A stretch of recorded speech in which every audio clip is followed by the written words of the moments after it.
बर्तमान देखु लक्ष्मी बस को नहीं बहुत बड़ गोटे अपडेट सामना को आछि। आपने समस्ते जानते राज्य में सबुआड़े एवं लक्ष्मी बस चलती जहाँकि पूर्वतन मुख्यमंत्री नवीन पट्टनायक सबु गाँव को लक्ष्मी बस सेवा आरंभ कर किंतु यही नुआ सरकार जहाँकि आपने समस्ते जानते ओडिशा रे नुआ सरकार गठन होती नुआ सरकार आसीगला परे यही लक्ष्मी बसर ना को राज्य सरकार ना को परिवर्तन करने जाउछंती। एने नुआ परिवहन मंत्री विभूति जेना सूचना देते तेबे राज्य सरकार ए जो लक्ष्मी बसर ना रही यही लक्ष्मी बसर ना को परिवर्तन कले यही नुआ सरकार लक्ष्मी बसर ना को क्यों ना देवे जहाँकि क्यों ना देवाई से प्रस्ताव रखिंट यही वीडियो माध्यम आपने पूरा डिटेल जानीपारे से भिडटी को शेष पर्यंत देखूँ। ता पूर्व वीडियो को गोटे लाइक कर दिंतु एवं जो मैंने चैनल को नुआ आसवे चैनल को सब्सक्राइब करके पाखर थिबा बेल आइकन को क्लिक करके ऑल नोटिफिकेशन ऑन कर दिंतु।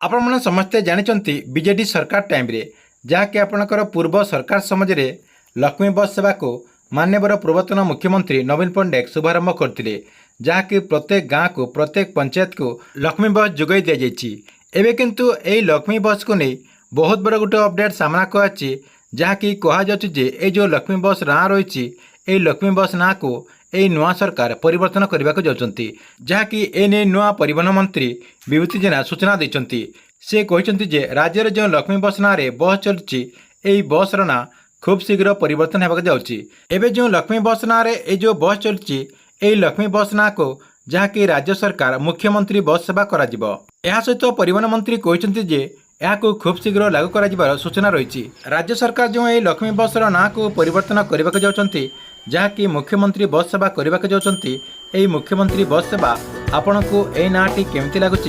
कमेंट बॉक्स रे निश्चय गोटे कमेंट करेंगे। ठीक अच्छे एथिला आपण लक्ष्मी बस को नहीं आसता बहुत ही बड़ा गोटे अपडेट आपण मन वीडियो केमती लगिला कमेंट बॉक्स रे निश्चय गोटे कमेंट करेंगे एवं गवर्नमेंट जेकोसी नुआ योजनार अपडेट अपने सर्वप्रथम देखा चाहते यही चैनल टी को आप रेगुलर देखुता।